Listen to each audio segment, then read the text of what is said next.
Stay hungry, stay foolish.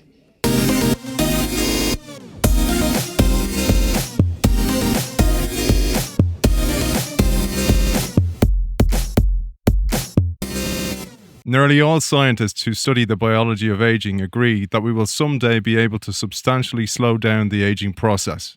Today's guest is perhaps the most bullish of all such researchers and believes that the key biomedical technology required to eliminate aging-derived debilitation and death is now within reach.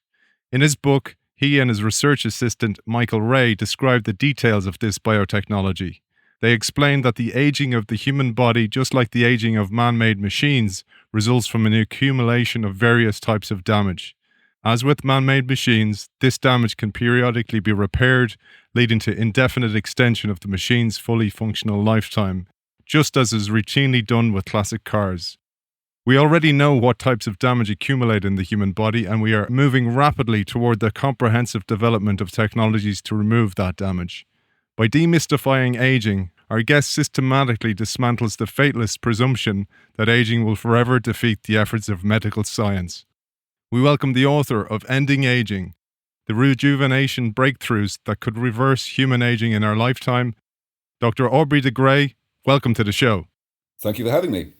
It's fantastic to have you on the show. I wanted to open, Aubrey, with a quote by Graham Hancock.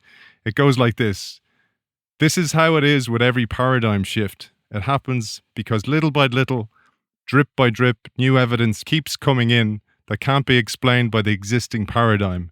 And at a certain point, it becomes clinically insane to go on defending that existing paradigm.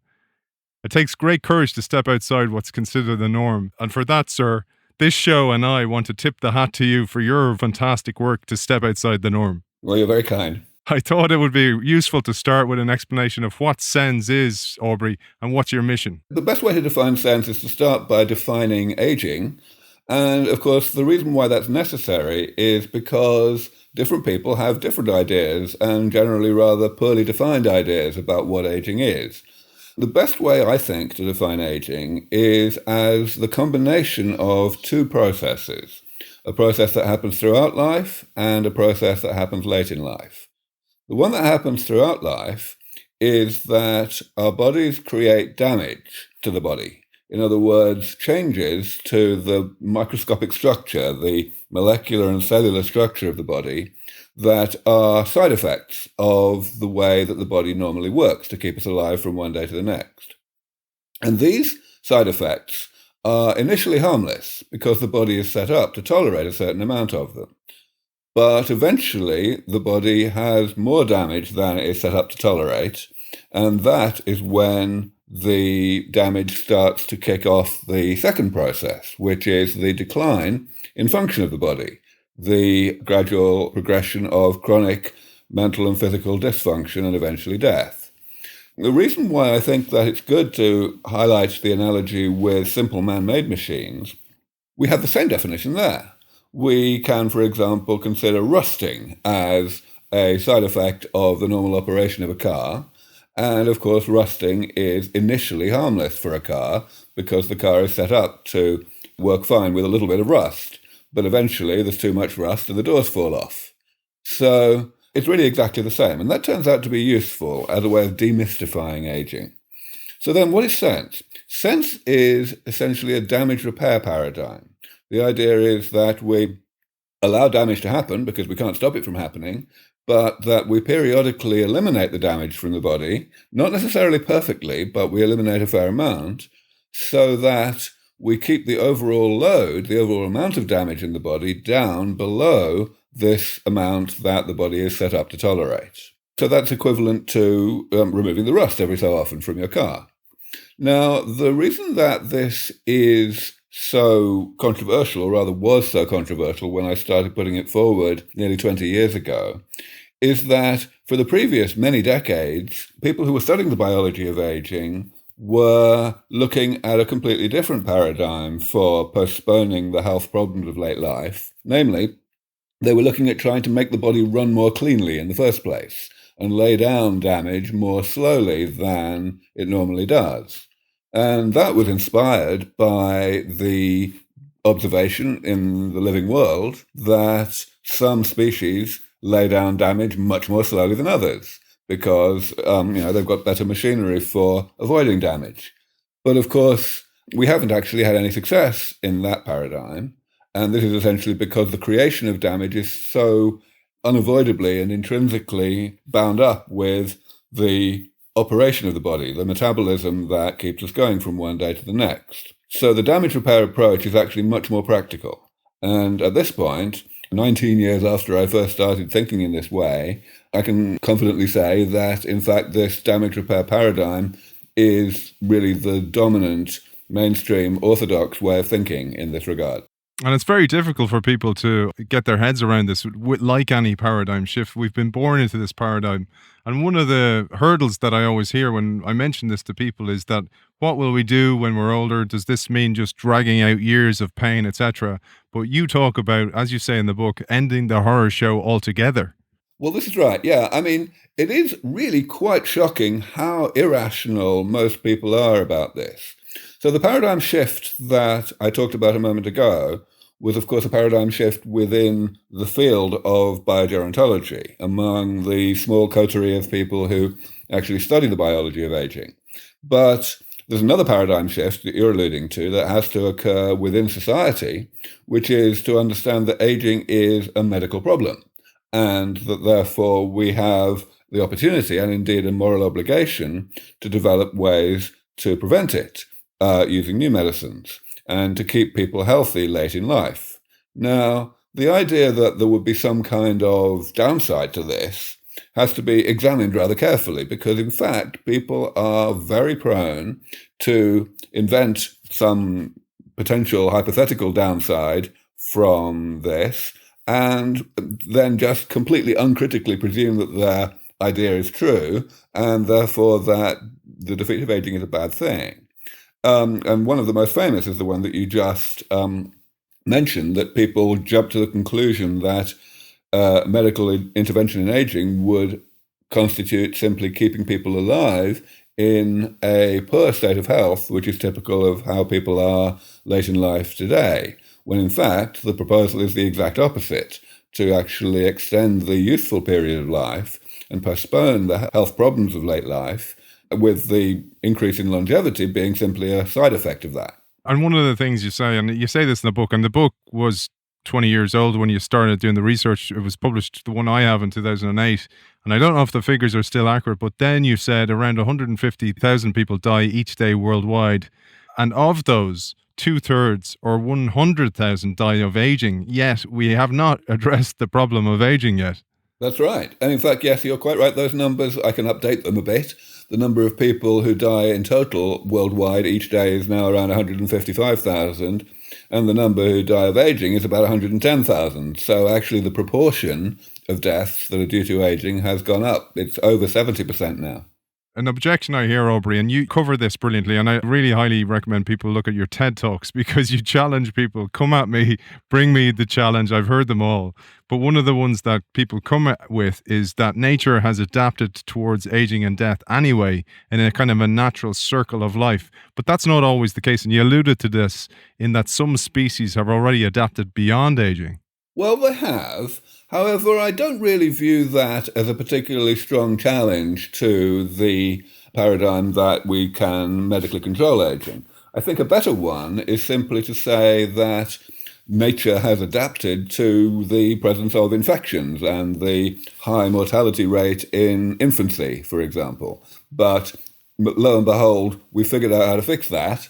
200 years ago, about 40% of all babies would die before the age of 1, even in the wealthiest countries in the world, and now hardly anybody does. So, the sky doesn't seem to have fallen in. And it's going to be exactly the same when we correspondingly figure out how to keep people healthy late in life. And then the other objection that you often hear is overpopulation. So this idea of the world's overpopulating already and we're exhausting the resources. And you do call this out, that the sands of time are fading away, but the problem is not fixing aging or solving aging or ending it. The problem is if we run out of the resources on the earth and we destroy that first. Well, precisely. I mean, the whole idea of so-called overpopulation is not a problem of lack of space. It's a problem of the amount of pollution that the average person creates per year or whatever. And of course, the main pollution that we notice the consequences of at the moment is the burning of fossil fuels and such like, the change in the composition of the atmosphere, leading to climate change. And of course, we're already fixing that. There are other technologies coming along right now. Renewable energy is in the process of replacing fossil fuels, not even by virtue of the world having actually woken up and decided that climate change is rather a bad thing. It's just because technology has advanced to the point where renewable energy is cheaper than fossil fuels. And of course, the same is in the process of becoming true with regard to artificial meat, which will, within a rather short amount of time, be both tastier and cheaper than normal meat, which of course will also have a huge impact on the amount of greenhouse gases released as a result of agriculture.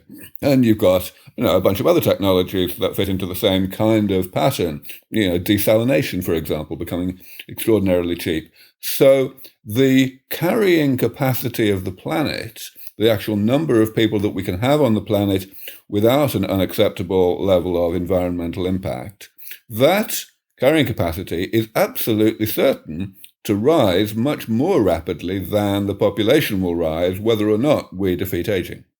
And I was thinking about this, and I was thinking about the challenges that you lined up, and you do it brilliantly in the book. You line up all these challenges and you go, this is a massive challenge that I'm taking on. And I can't just solve aging and the breakdown of processes that kill us as a result of aging. We have to actually deal with them together and in line. And here you say, we are constantly urged to clean up our lifestyles and practice preventative medicine. Surely we think it makes more sense to put our energy into attempting to interfere with the causes of aging and age-related diseases than to try to undo an established molecular mess. But the causes of aging lie in the fundamental chemistry of life, and our capacity to interfere beneficially with that chemistry is limited by what the organism's underlying biology will accommodate. I'd love if you expanded on this, because I think this is really one of the things that really dawned with me. Yeah, sure. Yeah, I mean, it is certainly the case that the overwhelming majority of medicines that we have today are designed to cure this or that so-called disease. Now, medicines that cure infectious diseases, that's a thing. You can actually give someone this medicine and you eliminate the disease from the body so that the person doesn't actually, experience the disease again unless they get reinfected. Fine. But if you look at the so-called diseases of late life, like Alzheimer's or almost all cancers or atherosclerosis and so on, then, the idea that we could actually cure them is just illogical. Because these things, the only reason they can be specific to older people is by virtue of being a consequence of aging, a part of aging. They have to be simply the later stages of an initially harmless process that goes on throughout life. So the only way to fix that is by being more preventative. And as I say, there are two general schools of thought that one can have with regard to that. One is to slow down the rate at which the body does the early stages of that process of creating these eventual problems. And the other is to reverse that process by repairing damage after it's been laid down. And the breakthrough, the insight that embodies sense, is simply that the latter alternative, the removal of damage after it's been laid down, is much more practical than the former, the slowing down of the creation of damage. And why is that, Aubrey? Because that one's really interesting. And because you talk about this, it's like a kind of a domino effect, a negative domino effect, where you might clear an issue like cancer and then all of a sudden Alzheimer's pops up and you're kind of going, you need to line them all up and hit them all at once. And this is key to the whole sense work. Yes, this is a divide and conquer approach. And actually that was one of the reasons why the majority of my colleagues studying the biology of aging were rather slow to appreciate the logic of what I was saying when I first started talking about this in the early 2000s.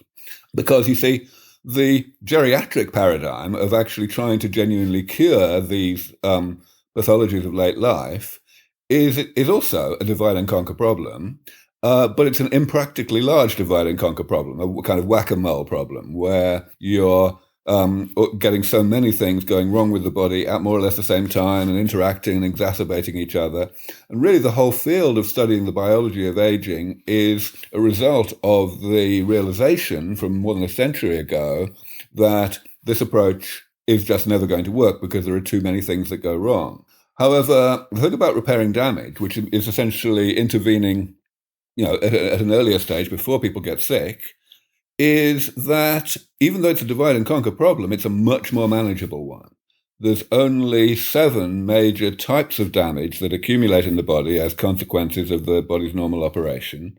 And for each of those 7 types of damage, there is a corresponding potential repair therapy. And when I say potential, some of them are closer to implementation than others. Some of them are already in the clinic.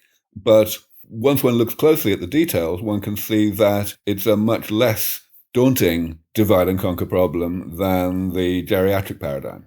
You line up those 7, you line up the list and you go, let's solve it this way. Let's look at the list. What's the problem? Set them up and then actually look what corresponding technologies exist and what will exist. Because we can map things out in the future and we know we may not be able to deal with it now, but we're close. And I'd love if we delved into that list and explained in simple terms what the list items are, because I've never heard this on a show before. I've never heard somebody go, here's actually the 7 things that most likely kill us. And if we remove those, we might be able to extend aging to begin with and maybe end it altogether. Yeah, I mean, these 7 things are easy to describe, easy to define. They're concrete, clear, well-known phenomena that happen in the body as a consequence of being alive. And furthermore, it is known that they are eventually bad for us when there's too much of these accumulation. Of course, repairing that damage is the thing to do. And as you say, yes, I proposed a damage repair strategy for each of them. Most of these proposals were not new in the sense of no one had thought of them before, but a few of them were drawn from areas of biology that were not related until then to the biology of aging. In other words, they had been developed by other biologists for other reasons, and I was kind of co-opting this work. And that was another part of the reason why the adoption and recognition of the attractiveness of this approach was a little slow. And my colleagues in the biology of aging had to essentially get up to speed on these other areas that had not previously been relevant to their work. So you mentioned there one of the key things is you've got beyond the silos. And unfortunately, this happens in so many industries, including in the medical industry, where people have great thinking, but it's all separated. And you're joining the dots between all this information, which is one of the key tenets of innovation, is looking beyond the best practices and looking for best principles and joining all those different minds together. But I'd love if you delved a little bit into that list, Aubrey, particularly the 7 major elements that kill us. Sure, yeah. So just going very quickly through the list, 3 of the 7 types of damage are to do with the number of cells that we have. So the first one is simply having too few cells of a particular type. And this happens if cells die and they are not automatically replaced by the division and differentiation of other cells. So, of course, that's not the accumulation of some physical thing. Rather, it's the loss of something we need. It's the equivalent of tiles falling off your roof, for example. But we still call that damage. So that's the first one. The other 2 are with regard to having too many cells of a bad type, cells that we'd rather not have. And that happens for 2 types of reason. That's why we have 2 different categories.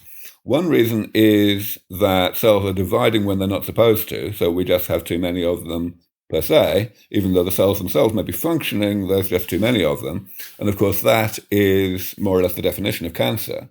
And then the other one is when cells don't die when they are supposed to.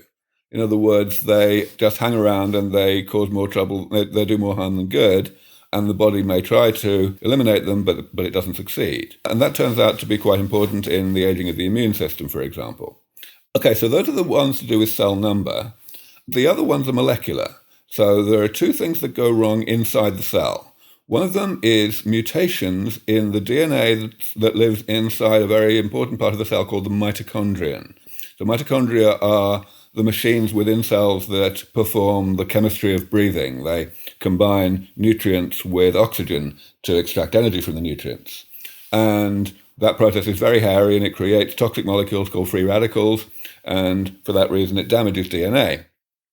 So the accumulation of that damage is very important. It turns out that mitochondrial DNA accumulates damage much, much more rapidly than the DNA in our normal chromosomes in the nucleus.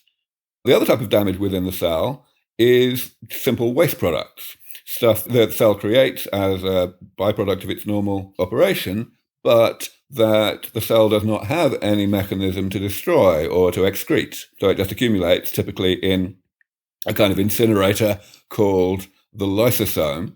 And eventually there's so much of that stuff that it's a bit like not taking the garbage out of your kitchen for a month.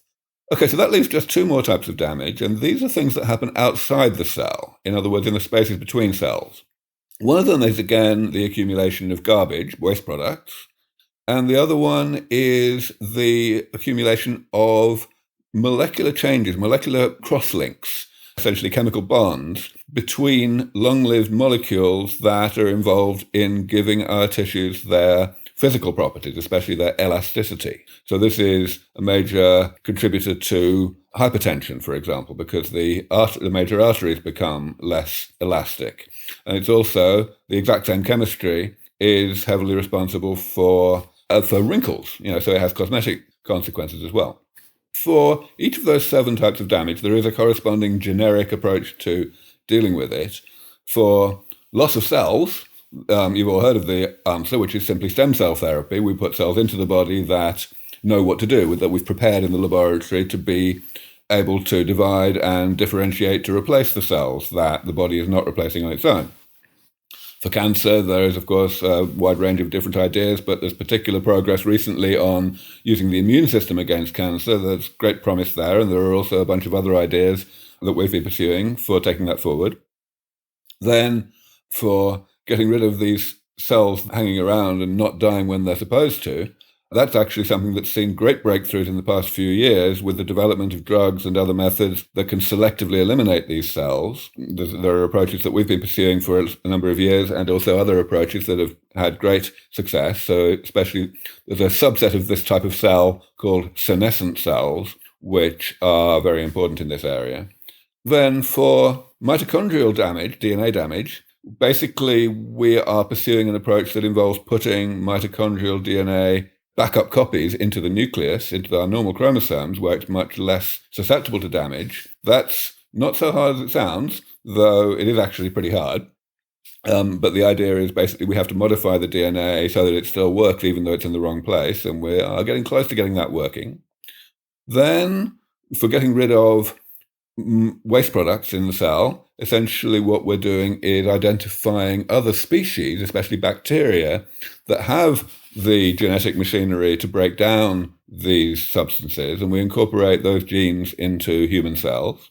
Finally, then, for the things outside the cell, first of all, for waste products, it turns out that all we need to do is get those waste products inside the cell, and then it's kind of reduced to the previous problem. But actually, it's better than that, because the stuff that accumulates outside the cell is intrinsically already amenable to destruction so long as it gets inside the cell. So we can basically just vaccinate against this stuff. And that's, again, something that's already working quite well in certain cases.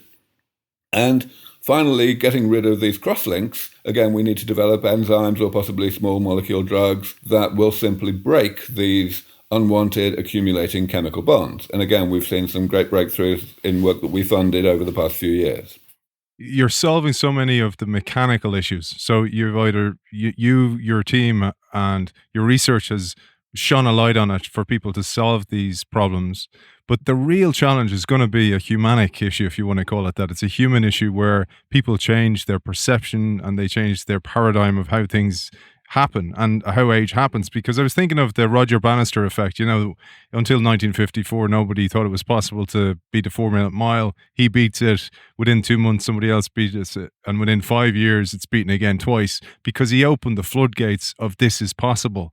And I think that's one of the huge challenges we have. And one of the reasons I wanted to have you on the show, you liken it a little bit to smoking and the way that every packet of cigarettes says smoking kills, yet people still smoking. But that's changing because there's been a light shone on it, because there's been campaigns done on it. And I think we need to do the same about paradigms like this, shifting paradigms, changing paradigms about aging as well. That is completely correct, yes. I mean, certainly the fatalism that exists in society is slowing this work down because it is reducing the amount of public resources, money that is spent on hastening the defeat of aging. And of course, this is not surprising because until I came along, basically, until we had this damage repair paradigm that actually had a practical chance of being implemented, we didn't have a plan. That humanity did not have any coherent strategy for keeping people healthier late in life. So the only option that existed since the dawn of civilization, when we realized that aging exists at all, was to kind of put it out of our minds and get on with our miserably short lives and make the best of it. And of course, the thing is, it's rather hard to put something really grim that's going to happen to you in the future out of your mind. So we've had to construct a wide variety of extremely illogical ways of thinking in order to do that. We've had to somehow persuade ourselves that aging is some kind of blessing in disguise, or that aging is so different from diseases that it's kind of off limits to medicine and it's just inevitable and natural and it's kind of a phenomenon that nothing can be done about. And both of those things are just completely at variance with established fact. So it's a bit of a shame that people had to think that way, but it made sense, this kind of rational denial, until sense came along. It's only now that it's a huge part of the problem. I heard once that life is like a sexually transmitted disease. You catch it and then you die. And unfortunately, that's the way we think. It's like handing in, the way a cigarette packet has smoking kills, handing out babies and going, birth kills, like life kills. And that's one of the huge problems. But I think, if we spread this word and change little by little how people think, maybe we might make some progress. One of the things I wanted to ask with that was, you reckon people who are already born, the first person who will live to 200 is already alive today? Well, actually, I can say a stronger statement. I think that we have at least a 50-50 chance of getting all of these damage repair therapies that I listed earlier working pretty well, working in combination within the next 20 years, perhaps even a little less than 20. And that means that they will be in time for not just one person, but most people who are alive today. Because, of course, since it's damage repair, we will be actually taking people who are already in middle age or older and genuinely rejuvenating them, taking them back to being biologically younger again, having less damage in their body than what they had before. Now, these therapies will not be perfect at that point. I believe that probably they will only give us an additional maybe 20 or 30 years of healthy life.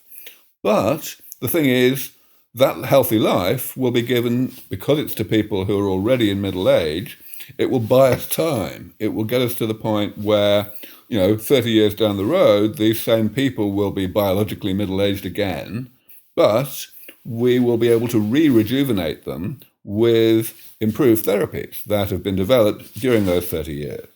So that leads to the conclusion that we actually have an extremely high chance that anybody who benefits from this initial first-generation panel of interventions, which I think has a good chance of materializing within the next 20 years, will actually never have to get sick as a result of having been born a long time ago, which means that we could be talking about numbers much larger than 200. But again, I always have to emphasize that we shouldn't really be thinking about longevity, because longevity is just a side effect of health. And, all of the irrational reservations and concerns that people raise with regard to the medical control of aging revolve around the fixation on the longevity side. If we just remember that this is all about health, then it's not controversial at all. It's kind of just like kicking the can down the road, but you're talking about first, let's extend the runway. That'll give us more time to continue to extend the runway, and then we won't need a runway anymore. We won't need to extend, and we'll be in a different paradigm altogether. But one of the things you do in the book is you call upon so many studies that exist, and there's many studies that exist in mice. I'd love if you shared this, because this backs up so much of what you're saying here, that they've already extended life by 20% in mice.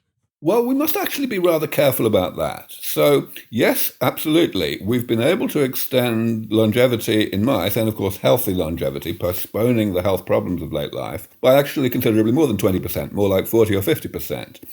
However, the bad news is that we were already able to do that in the 1930s. So, it looks a bit dodgy that we haven't actually significantly improved on that in the subsequent nearly century.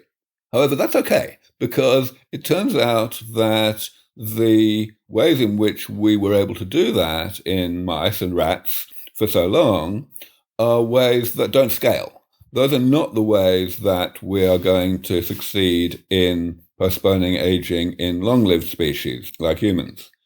Therefore, the only reason why there's been this, flatlining of the amount by which we can extend life in mice or rats is because these therapies that I'm talking about, these damage repair approaches, don't work in mice or rats yet either, but they will. And some more studies you mentioned are Michael Rae's fruit flies and also Tom Johnson's nematodes. There's a little bit of research here that gives us optimism. So, of course, much shorter-lived species like fruit flies or nematodes can also have their lives extended by interventions. And in fact, in the case of nematodes, we can now extend life by a factor of 10. But unfortunately, these approaches also don't scale. The corresponding approaches simply don't give the same proportional increase in life to longer-lived species, even to mice or rats. So we have to stand back and ask, what are the differences between different species that motivate different approaches to keeping people healthy? One of the things that I wanted to ask, because I know you need to move on, is the impact on society. I mean, we're not ready for this. I mean, people get life assurance and now they're going to need insurance in case they live. It's not going to be in case you die, it's in case you live, because what are you going to do when you retire? It's going to change the whole idea of having a vision and purpose for your life. It's going to change the whole idea of having a relationship, because you're going to live together for a very long time, and that's going to change the paradigm, and the impact is going to be huge. You're absolutely right, and this is not being thought through nearly enough. So when I give talks and interviews, I very strongly emphasize that it is vital for people to actually get their heads around this quickly. You see, the thing is, people are inclined to say, well, I'll believe it when I see it, and we can figure it out when it happens. And the basis for that way of thinking is simply that even if we do develop these therapies that defeat aging, people are only going to actually get older at 1 year per year. We won't actually have any 200-year-old people for at least another 100 years, whatever happens. So we can kind of figure it out as we go. And that sounds awfully reassuring, but it's completely wrong. Because actually what matters is how long people expect to live. That's the thing that determines things like what kind of insurance policy they want, whether it's health or life insurance, what kind of pension they want, things like that. And what I am pretty sure is going to happen, and furthermore, this is not going to be 20 years from now, this is going to be probably less than 5 years from now, what I think is going to happen is there's going to be an extremely sudden and massive change in how long people expect to live.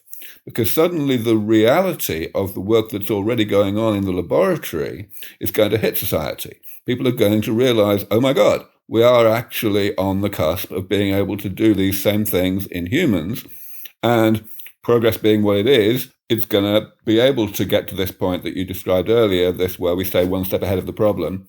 So suddenly, literally overnight, people are going to go from expecting to live only a few years longer than their parents did to expecting to live essentially forever.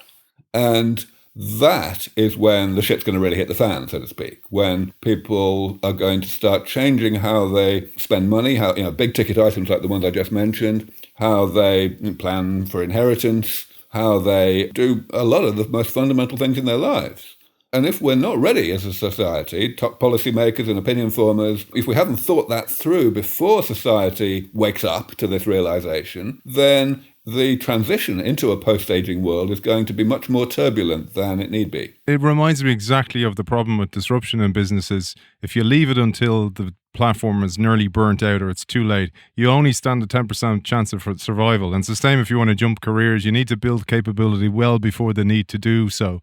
We had Bruce Lipton on before, and he talks about the biology of belief, and that when people believe something, they stand a much more chance of achieving it. And here he talked about telomeres, and I know you're under pressure to head on, but I'd love if you shared this, because this has a huge impact. And one of the ways telomeres are elongated is by having a vision for the future and having a purpose for your life.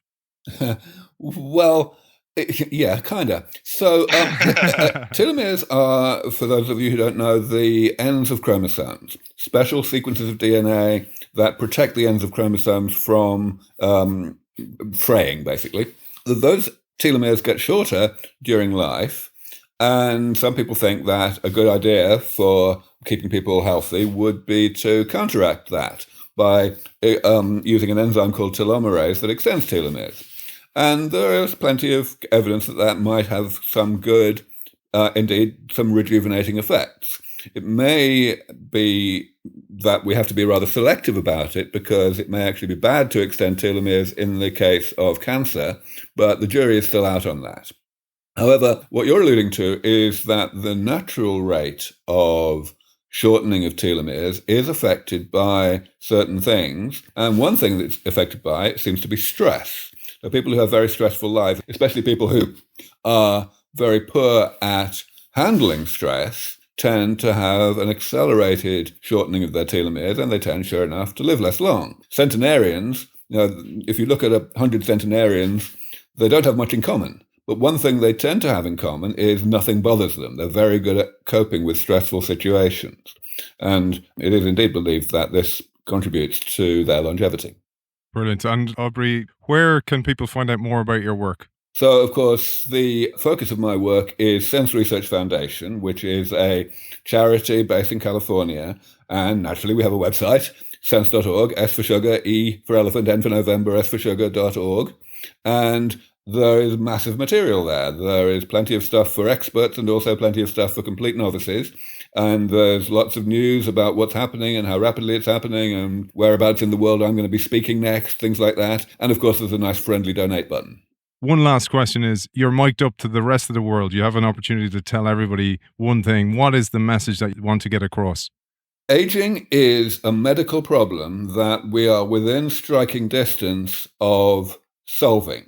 In other words, we are in the foreseeable future very likely to be able to keep people healthy however long they live. That, therefore, means that we have a moral obligation to do so as soon as possible, so as to save more than 100,000 lives a day, and in particular, to alleviate the astronomical amount of suffering that aging currently causes. You tell us in the book, biologist John Haldane said, when it comes to any new concept, there are 4 stages of acceptance. This is worthless nonsense.